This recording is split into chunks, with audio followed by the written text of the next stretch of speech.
Hello everyone, and welcome to an edition of Unpopular Opinions that no one asked for.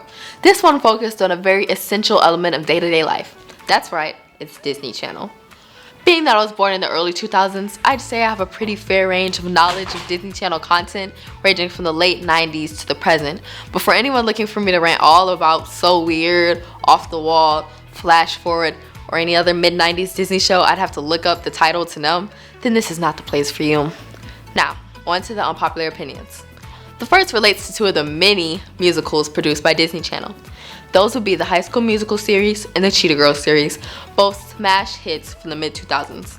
But between the two, High School Musical seems to be the one to get all the hype, while Cheetah Girls gets left in the dark, even though it's the clear superior. Not only does it encourage unity among different races and social classes, it had all the bops like Cinderella and Cheetah Sisters. High School Musical had a good message too. But let's be honest, it wasn't that realistic.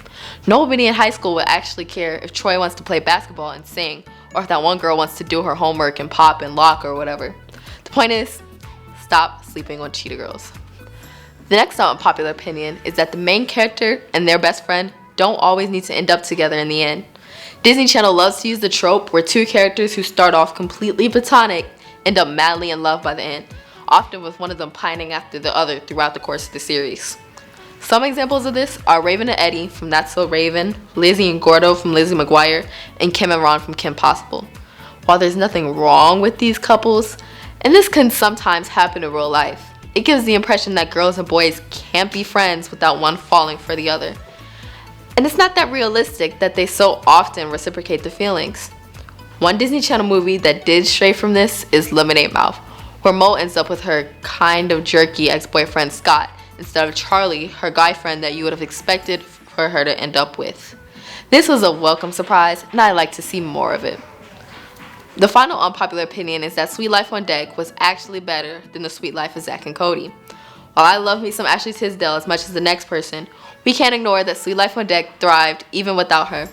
On Deck introduced memorable characters like Woody, Bailey, Maya, and Miss Tutwiler, while seeing the growth of classic characters like London Tipton, Mr. Mosby, and of course, Zack and Cody. They got to deal with relationship drama well beyond their silly antics in the original. And who could forget the emotional graduation ceremony during the finale? The only real loss coming from On Deck was the lack of Arwen and Esteban Julio Ricardo Montoya de la Rosa Ramirez. And as far as the theme songs, they both slap, but you can be the judge of which one's better.